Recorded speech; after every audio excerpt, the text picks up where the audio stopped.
My entire life, I wanted to be a screenwriter.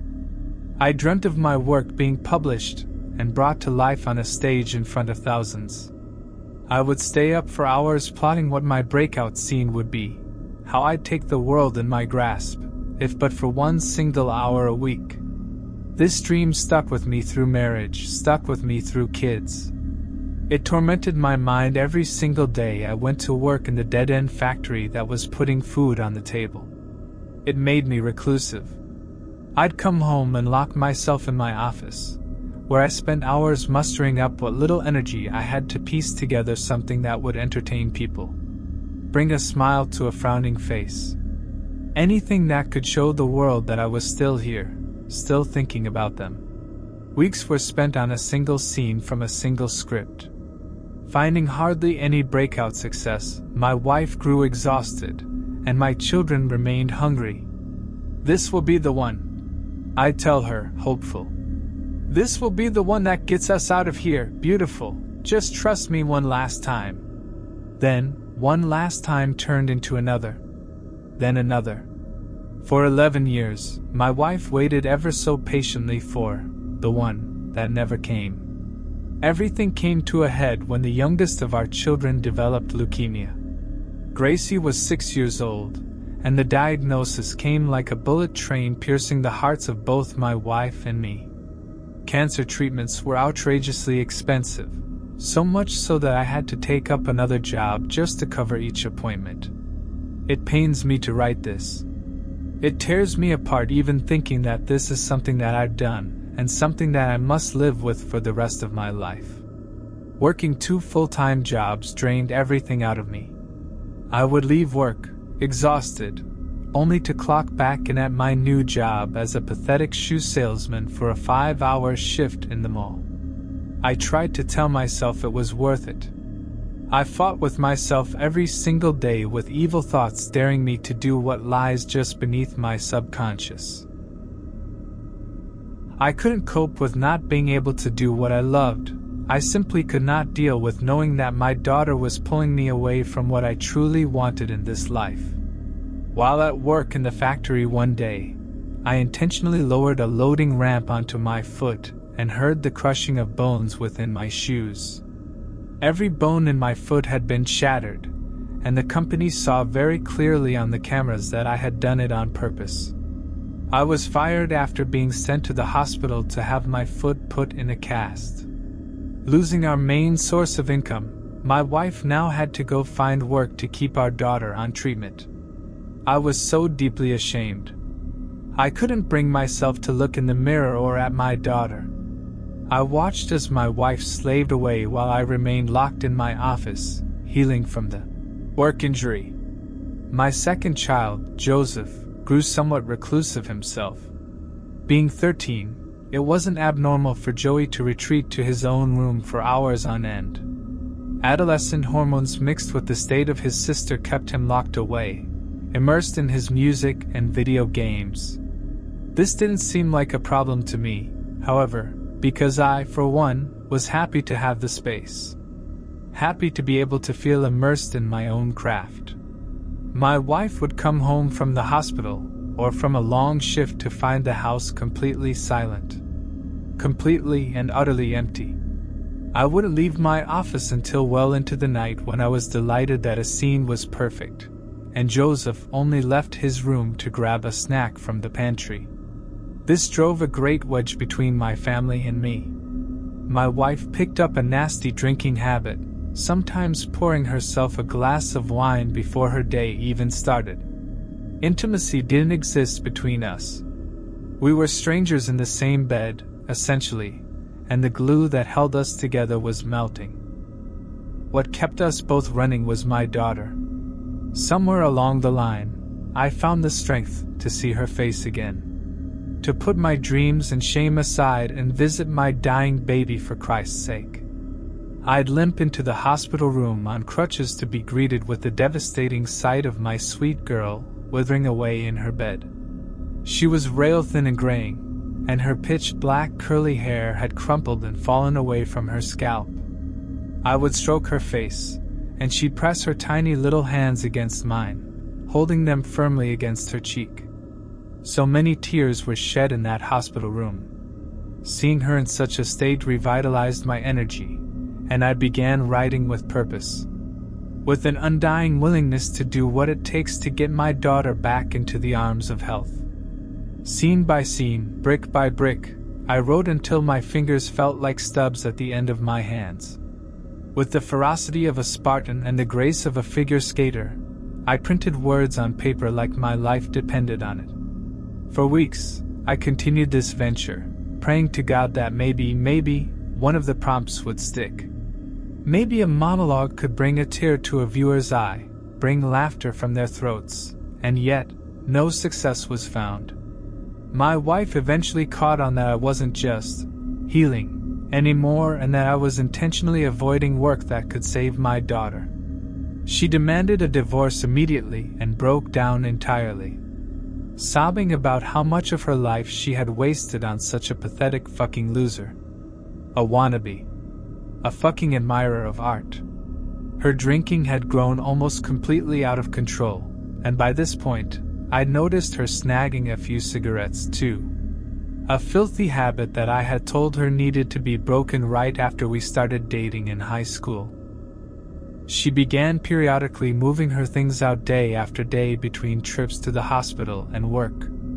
For the first time in weeks, I actually heard Joey's voice. Quiet cries that came from beyond his door that he tried to stifle. I'd tried to talk to him and find it evident that he wanted nothing to do with me. Between this and my wife being in the process of removing every trace of herself in the household, I, too, began to drink. I'd throw back one shot after the other before locking myself in my dark office, illuminated by only my laptop screen. The house became quiet and desolate. My ex-wife would occasionally come bursting into my office, spouting off about how much of a piece of shit I was and how much she hated me, and so forth. A new silence became deafening when my daughter died, though. The whole world seemed to fall silent. I'd visited her 6 fucking times. 6 times? The last time I'd seen her, she could barely move. Her cancer became unresponsive to treatments, and she slipped away soon after. My ex-wife didn't cry at the funeral. She remained stone-faced through the sounds of our grieving friends and loved ones. Joey, on the other hand, sobbed uncontrollably. His wails echoed through the funeral parlor and into the parking lot, and continued all the way through the burial and through the night. My wife was gone. My daughter was gone. I graduated from alcohol to painkillers and drifted into a state of numbness for several months. You'd think that after the death of one child I'd have learned from my mistakes. I'd have begged God for forgiveness and dedicated my life to my last remaining son. But I didn't. I remained closed off in my office, writing and submitting, getting drunk and high to numb my pain. I weaved stories out of my daughter's passing, making a spectacle of her and my emotional state, begging for approval from strangers. I created female characters within those stories, depicting my ex-wife as a drunken hag who left when her dying daughter and crippled husband needed her most. I even created stories out of my son's seclusion from the world and turned his pain into something to be gawked at by thousands, all from behind the closed door of my office. I don't even know how much time passed behind that door, though it felt as if weeks had melted away from underneath me. I know that I didn't hear from Joey or my ex-wife anymore.